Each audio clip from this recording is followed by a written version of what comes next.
Today I'm going to walk you through how I make this beautiful faux washi tape MasterBoard that we then can cut into strips that can be used like washi tape that we just need to apply a glue stick to the back of, and they can be torn into whatever size piece of washi tape that you need. It's very easy and quick and a great way to use up some of your stash of the little scrappy bits. I'm Gigi from Hickory Art Co. Let's get started. All right, first I'll just run through the things that you will need to have on hand to do this project. It is quick and easy. This is a piece of tracing paper that I just pulled out of a tracing pad. This is 50 pounds, 9 by 12.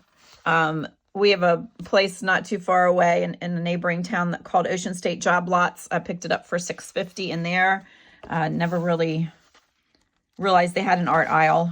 Was only in there once or twice. But anyway, that was a little cheaper than what I had found it for at Michael's.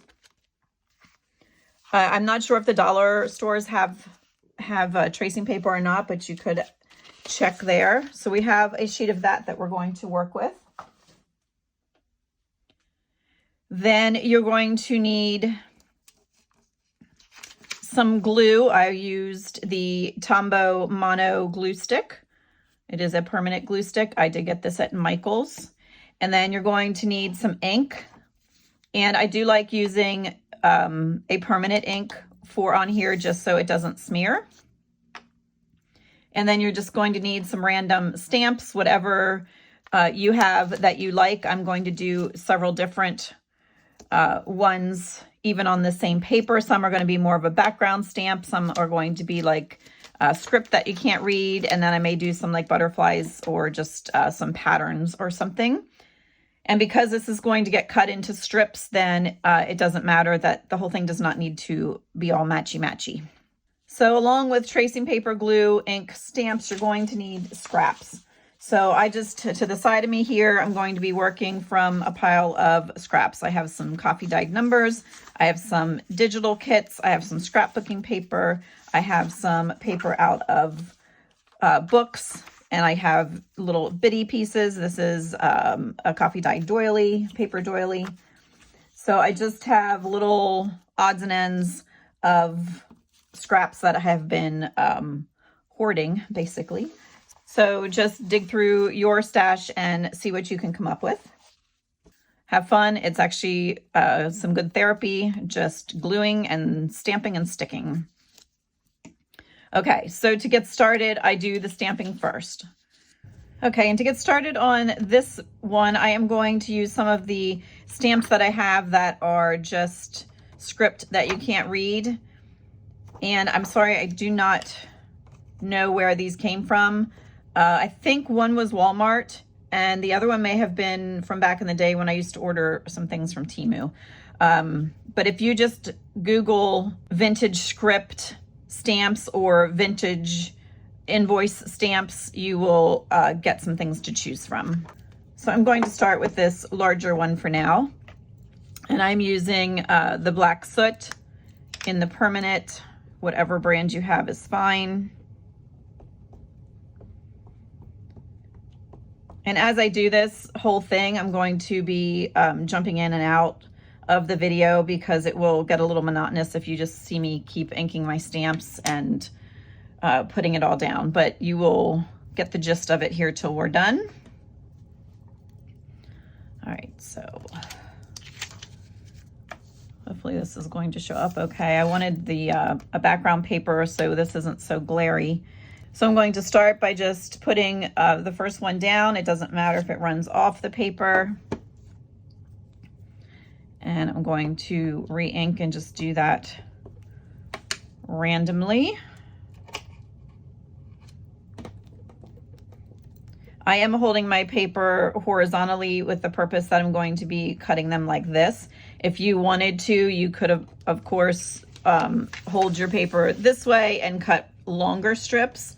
That's up to you, but I never use washi tape that is that long, so I didn't feel the need to do that. And if you are using stamps and things underneath that are non-directional, then it really wouldn't matter which way you hold your paper.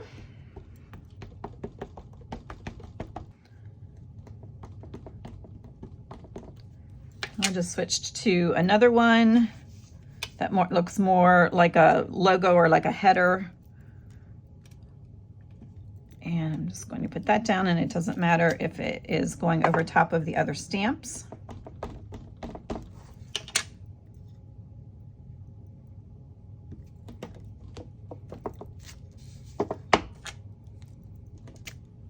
And that one's even crooked, but again, not going to matter. It's going to get cut up. And now I'm switching to just a stamp that looks kind of like an old invoice. I'm just going to put that down.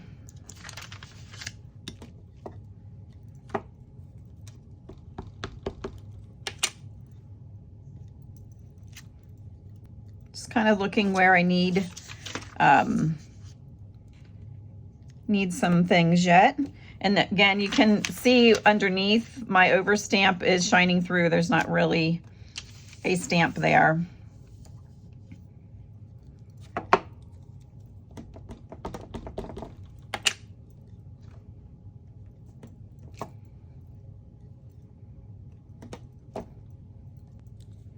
Now I'm just switching to some smaller stamps. You don't want to completely fill up the page. You want to leave some space for the next step, but then also I like to leave some space so it does still appear to be tape. Like I still want some transparent areas.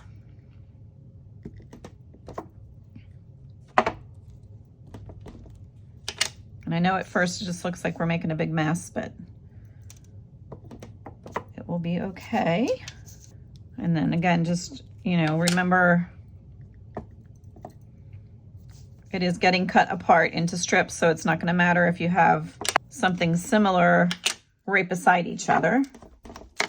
And the last stamp that I'm going to do are just going to be some numerals.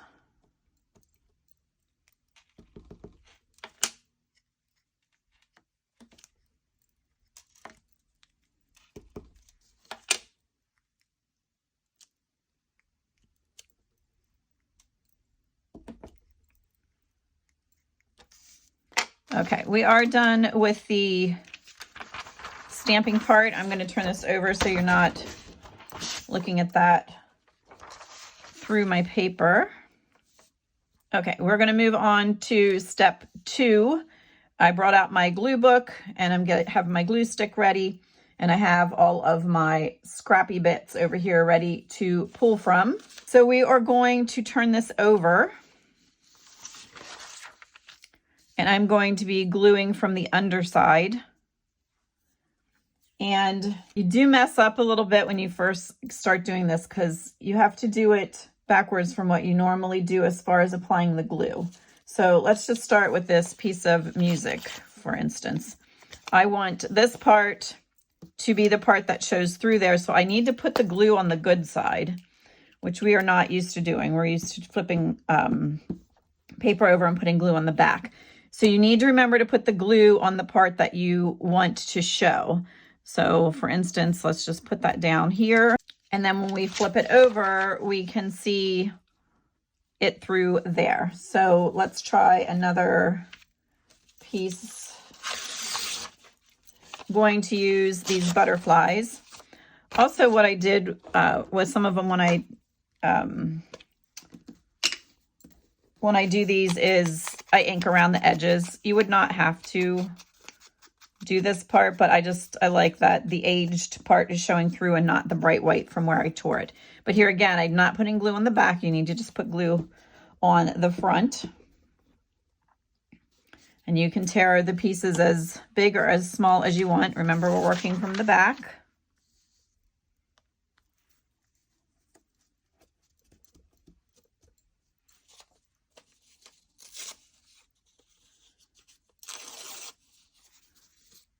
Another piece of this book page here I'm going to put down.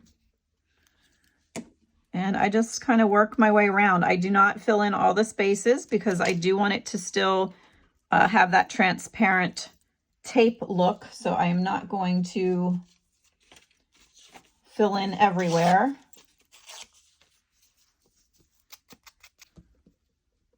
And then obviously, depending on the size pieces that you use, that is going to determine how long it takes you to do this.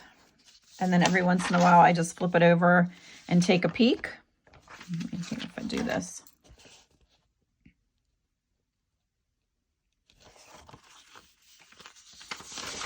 And just remember to flip it back over then when you start to glue it down. All the digitals that I'm using, the scrappy bits from, are digitals from my Ko-fi shop. I will try to link some of them. Something else that this is nice for is if you have, this is a scrappy bit from a, it was actually a hummingbird book, and the pages were real glossy, so I don't really use it much out of it very often because I don't care for that real shiny look, but it works really well underneath this frosted kind of looking tracing paper. It cuts down on that glare. Oh my goodness. It may look a little splotchy, but it does dry clear then. I'm going to go ahead and put some more music pieces down here. Don't be afraid to overlap either. And I like to even use some that are plain. This just has a little bit of a coffee stain on it. Then that helps the ink that we already put down show up nicely.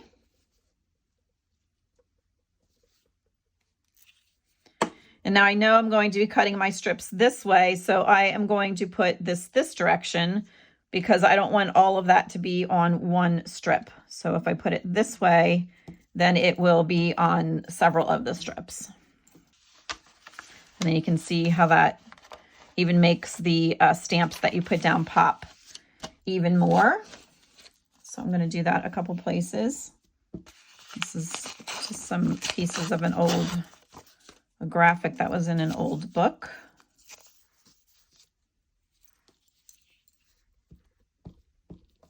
Once you get a rhythm going here, it goes fairly quickly.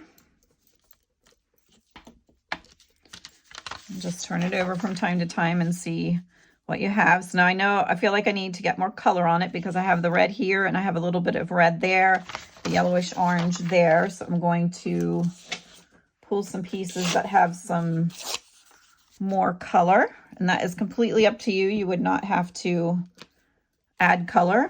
You could also do you could do it all a theme. You could make them all flowers and all the same color. You could make them all look more numerical. You could do them with more of a butterfly theme. Okay, so there I got a little bit more color. So it's just like doing the MasterBoards that we have done in some of my other videos. We're just collaging, basically. We're doing it upside down, which makes it a little different.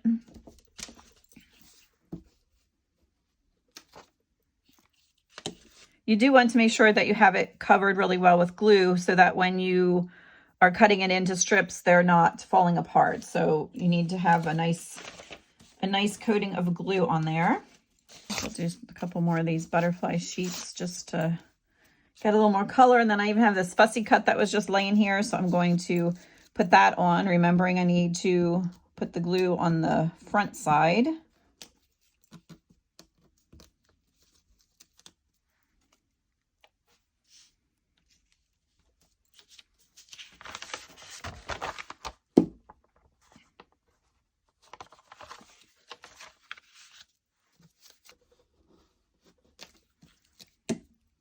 Yep, see, not what I did wrong. I'm going to let it dry, and then I can put the glue on the side that it should have been on.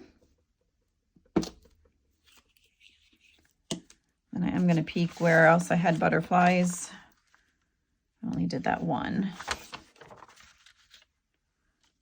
We'll put one up here. And then I have these numbers that I had coffee dyed, so we're going to stick some of those down. Remembering the glue has to go on the front.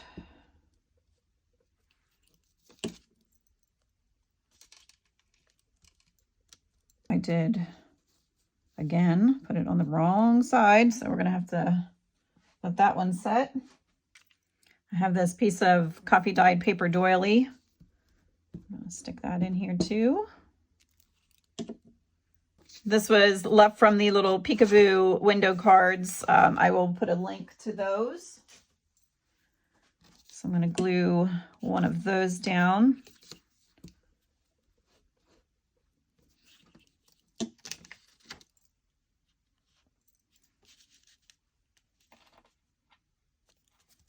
that right in there so it gets chopped in a couple pieces. And then the other thing I'm going to put down a couple places is this tissue that I have that's from the sewing pattern packets.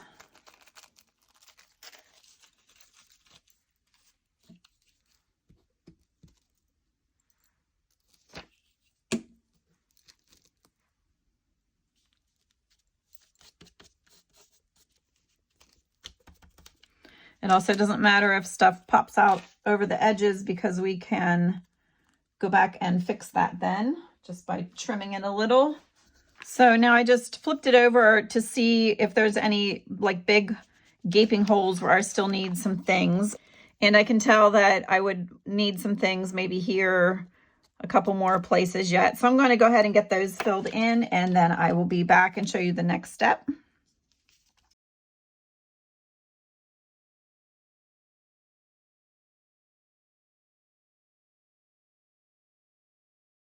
Okay, so I think I have glued down all that I want to glue right now. So I'm just going to take my scraper and just lightly go over the pieces that are here, make sure they're all pushed down nice and tight against the tracing paper.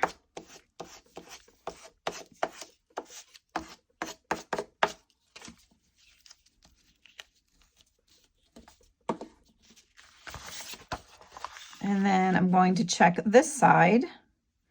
And I'm going just to look to see if there's anywhere that I think I might either want to stick another piece under or even add another little stamp.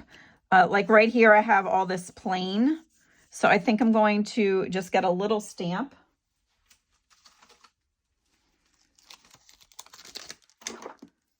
And just add something right there.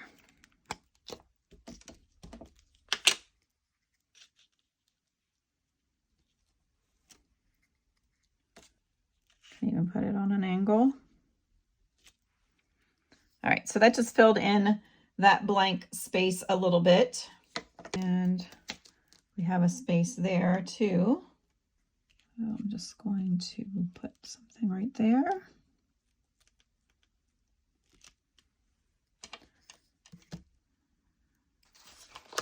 Where I put some of the sewing pattern paper, it's still transparent, but it just turned it a different color. If you can see here how the white's showing through, but over here it is a piece of the sewing pattern paper and then a piece of music sheet over top of that. And then down here was the sewing pattern paper. So it's showing through white here, but then here it's still somewhat transparent, but it's just the sewing pattern paper. So I do like the effect that that gave also. Okay, so I'm not sure I mentioned, after you ink it, then you should let it set up for a few minutes before you start flipping it over and gluing the pieces on, just so nothing smears. Give it a chance to cure a little bit. And now we're going to do the same thing. We're going to let it sit for a little bit and let the glue on the backs of the paper dry before we try to cut it apart. Another thing I'm not sure that I mentioned is I did not use any like cardstock or index card. I kept it all like book page or scrapbooking paper, or thinner like the sewing pattern paper. Just it just makes it nicer when you go to cut it. You have more of an even surface, and then the same thing when you go to glue it down. All right, so I'm going to put this one to the side, and I'm going to show you one more thing. I'm going to get another piece of the tracing paper. I've never tried this using vellum. That is your call if you want to try to do that. I know vellum's a little fussy about glue sticking to it, so that would be your call if you want to just even try it on a little piece of scrap vellum first. And then also, I said again that I'm using this glue stick. If you use a wet glue, your tracing paper is going to get like bubbled up and wrinkly. So I would stick with the glue stick when you're working with the tracing paper. Okay, now we're going to try one that has a theme to it. So I think we're going to go with butterflies, and I'm going to ink in a color this time. I'm going to use the weathered wood, so it looks more of like a bluish gray. And I'm going to show you some layering techniques then also that look really nice. So I'm going to go ahead and get some stamps on this, just like I did in the first one, and I will be back when I have that done. Jumping back in here because I made a mistake and said I was using the weathered wood distress ink, which I had mentioned that you should use permanent inks or it'll smear. So I just wanted to show you that it does smear and does not take onto the tracing paper. So I'm just going to give it a dry it here for a second and see if that makes a difference. But with the tracing paper, you can't hold the heat on it for very long either. And no, it is still smearing. So I'm going to switch over and just use the vintage photo with the archival ink. Okay, so here's what I've been up to. I took the crackle stamp, like a crackle background stamp, and I used the vintage photo on that.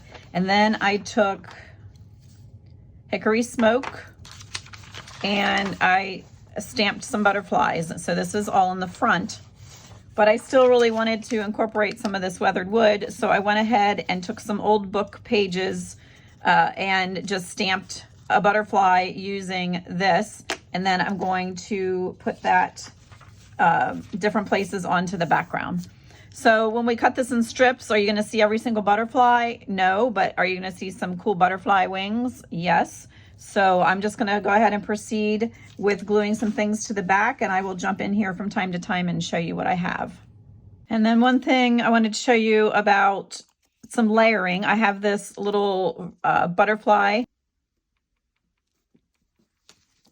All right, I have the glue on the right side of him now, and I'm going to, let's see, going to put him down here. Make sure I have him right side up.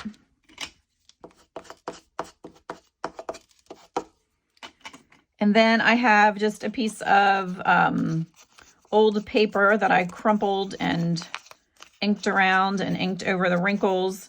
And I'm going to put that right over the top of that.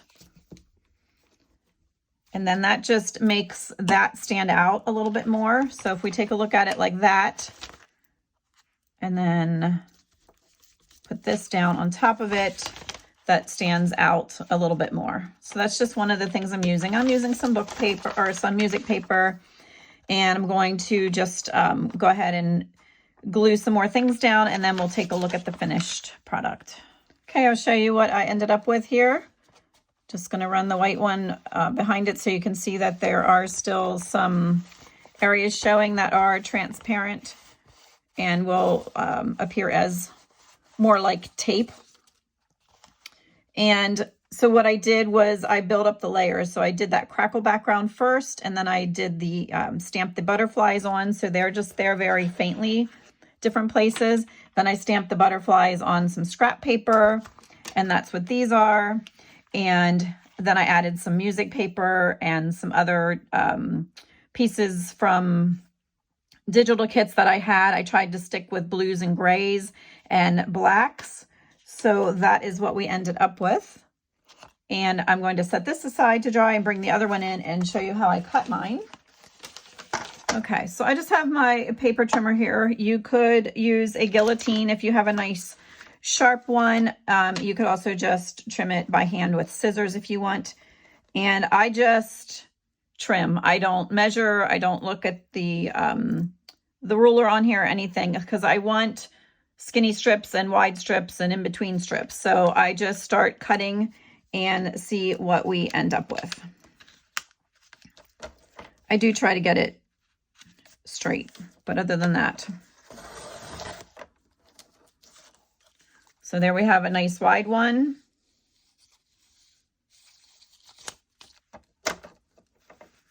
And then I'm just going to slide it in a little bit. And then the next one is just skinny. And I just keep sliding it along and doing that.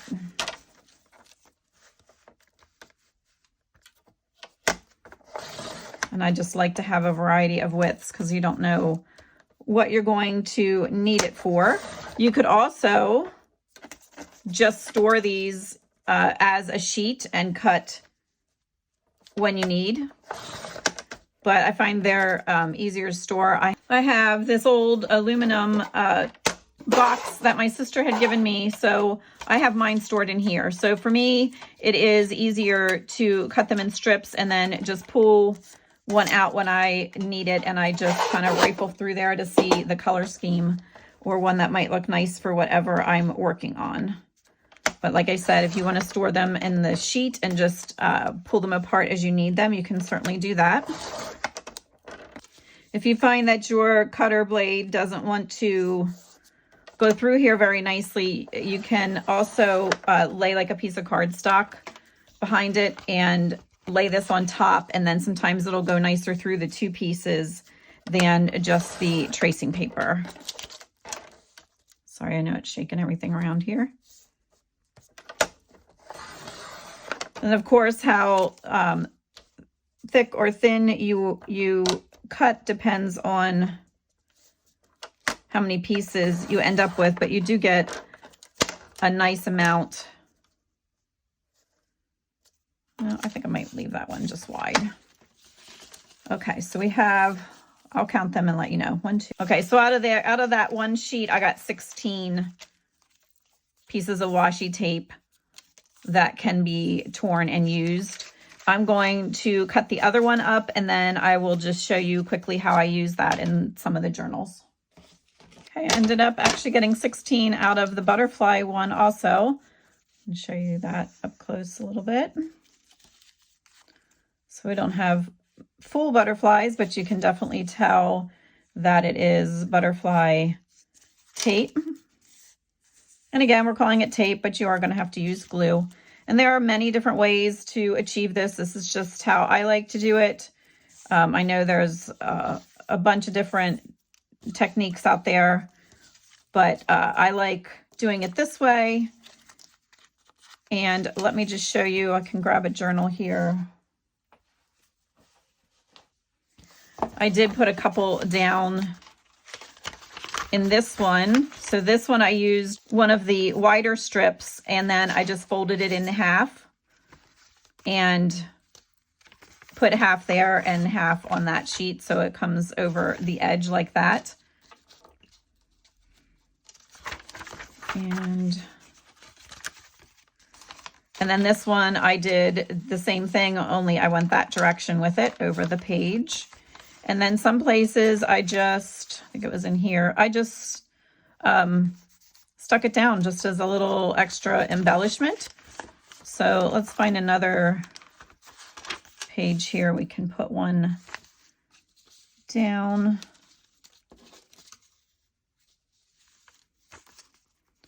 Let's do this one. And all I do is I tear a little bit at each end. That had a nice straight edge because it was the end of the paper, but I tore it. And then I'll just put a piece there. So I'm going to tear that. And then I ink the edges where I tore. And then if you want, you can ink up along the sides too. And then to put them down, you can use your glue stick or your wet glue. At that point, there is enough stuff stuck on top of that tracing paper that the wet glue is not going to cause it to buckle. So we'll stick that on and just have a little bit of it go around onto the other side. Okay, so there's lots of different ways to use washi tape, faux washi tape, I should call it, I guess. And